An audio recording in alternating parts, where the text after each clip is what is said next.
Hello मेरे दोस्तों, आज हम लोग क्लास 12 का एक चैप्टर लेकर आए हैं जिस चैप्टर का नाम है जनन स्वास्थ्य। इसमें आज हम लोग जनन स्वास्थ्य का एक आखिरी लेक्चर होने वाला है। आज का पॉइंट है हमारा वंध्यता, यानी कि वंध्यता के बारे में आज हम लोग बहुत ही बढ़िया से पढ़ने वाले हैं। वंध्यता के बारे में चर्चा किए बिना जनन स्वास्थ्य पर चर्चा अधूरी है। वंध्यता के बारे में चर्चा किए बिना जनन स्वास्थ्य पर चर्चा अधूरी है। भारत सहित पूरी दुनिया में बहुत से दंपति बंध्य हैं, अर्थात उन्मुक्त या सुरक्षित सहवास के बावजूद वे बच्चा पैदा कर पाने में असमर्थ होते हैं। इसके अनेक कारण हो सकते हैं, या तो वो शारीरिक हो सकते हैं, जन्मजात हो सकते हैं, रोगजन्य हो सकते हैं, औषधिक हो सकते हैं, प्रतिरक्षात्मक हो सकते हैं और यहाँ तक कि वो मनोवैज्ञानिक भी हो सकते हैं। भारतवर्ष में प्राय दंपतियों में बच्चा न होने का दोष स्त्रियों को दिया जाता है, जबकि प्राय ऐसा नहीं होता। यह समस्या पुरुष साथी में भी हो सकती है। विशिष्ट स्वास्थ्य सेवा इकाइयाँ यानी कि वंध्यता क्लिनिक आदि नैदानिक जांच में सहायक हो सकती है और इनमें से कुछ विकारों का उपचार करके दंपतियों का बच्चा पैदा करने में मदद दे सकती है। फिर भी जहां ऐसे दोषों को ठीक करना संभव नहीं है, वहां कुछ विशेष तकनीकों के द्वारा उनको बच्चा पैदा करने में मदद की जा सकती है। ये तकनीकें सहायक जनन प्रौद्योगिकी ART कहा जाता है, आर्टिफिशियल रिप्रोडक्टिव टेक्नोलॉजी के नाम से जाना जाता है। ये तकनीकें सहायक जनन प्रौद्योगिकी यानी कि आर्टिफिशियल रिप्रोडक्टिव टेक्नोलॉजी। उसके बाद होता है पात्र निषेचन, जिसे हम लोग IVF कहा जाता है। IVF का पूरा नाम होता है इन विट्रो फर्टिलाइजेशन, अर्थात शरीर से बाहर लगभग शरीर के भीतर ऐसी परिस्थितियों में निषेचन के द्वारा भ्रूण का स्थानांतरण एक ऐसा उपाय हो सकता है।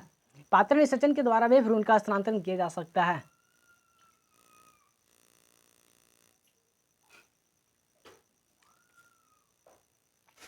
इस विधि में जिसे लोकप्रिय रूप से टेस्ट ट्यूब बेबी कार्यक्रम के नाम से जाना जाता है। इसमें प्रयोगशाला में पत्नी या दाता स्त्री के अंडे से पति अथवा दाता पुरुष से प्राप्त किए गए शुक्राणुओं को एकत्रित करके प्रयोगशाला में अनुरूपी परिस्थितियों में युग्मनज बनने के लिए प्रेरित किया जाता है। इस युग्मनज या प्रारंभिक भ्रूण 8 ब्लास्टोमियर को फैलोपियन नलिका में स्थानांतरित किया जा सकता है। अगर जो 8 ब्लास्टोमियर तक के होते हैं उसे हम लोग युग्मनज अंतःडिंबवाहिनी स्थानांतरण यानी कि ZIFT जायगोट इंट्राफैलोपियन ट्रांसफर अर्थात जायगोट इंट्राफैलोपियन ट्रांसफर ZIFT कहते हैं। और जो भ्रूण 8 ब्लास्टोमियर से अधिक का होता है उसे हम लोग प्रवर्धन है तो गर्भाशय में स्थानांतरित कर दिया जा सकता है। इसे हम लोग इंट्रायूटेराइन डिवाइस ट्रांसफर कहा जा सकता है, IUT कहते हैं।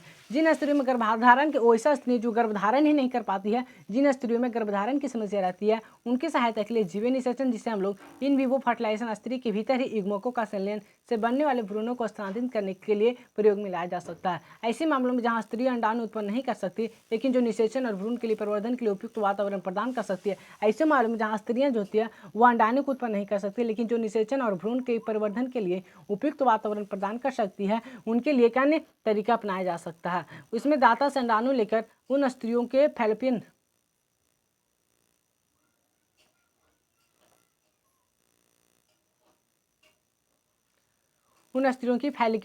नलिका में स्थानांतरित यानी GIFT कर दिया जा सकता है। प्रयोगशाला में भ्रूण बनाने के लिए अंतःकोशिकीय शुक्राणु निक्षेपण जिसे ICSI दूसरी विशिष्ट प्रक्रिया है जिसमें शुक्राणु को सीधे ही अंडाणु में निक्षेपित किया जाता है।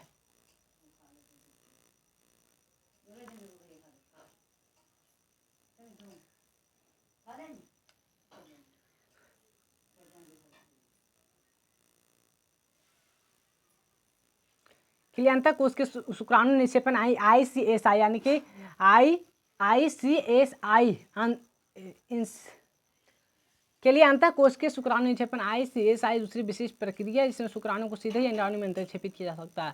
वंध्यता के ऐसे मामलों में जिनमें पुरुष साथी स्त्री के विशेषित कर सकने के योग्य नहीं है अथवा जिसके स्खलित वीर्य में शुक्राणु की संख्या बहुत ही कम है, ऐसे दोष का निवारण कृत्रिम विशेषण यानी कि AI तकनीक से किया जा सकता है। इस तकनीक में पति या अस्वस्थ दाता से शुक्र लेकर कृत्रिम रूप से या तो स्त्री की योनि में अथवा उसके गर्भाशय में प्रविष्ट किया जा सकता है। इसे अंतः गर्भाशय विशेषण यानी कि IUI कहते हैं। यद्यपि बहुत सारे विकल्प उपलब्ध है किंतु इन सभी तकनीकों में विशेषीकृत व्यावसायिक विशेषज्ञों द्वारा या क्रियाओं हेतु अति उच्च परिशुद्धतापूर्ण संचालन हैंडलिंग की आवश्यकता होती है और ये बहुत ही महंगी भी होती है। इसलिए पूरे देश में फिलहाल सुविधाएं कुछ शहरों में ही उपलब्ध है। स्पष्ट है कि इसके लाभ केवल कुछ सीमित लोग ही वहन कर सकते हैं। इन उपायों को अपनाने में भावनात्मक, धार्मिक तथा सामाजिक घटक भी काफी निर्धारक होते हैं। इन सभी प्रक्रियाओं का अंतिम लक्ष्य संतान प्राप्ति है और भारतवर्ष में अनेक अनाथ और दिनहीन बच्चे हैं जिनकी यदि देखभाल नहीं की जाए तो वो जीवित नहीं रहेंगे। हमारे देश का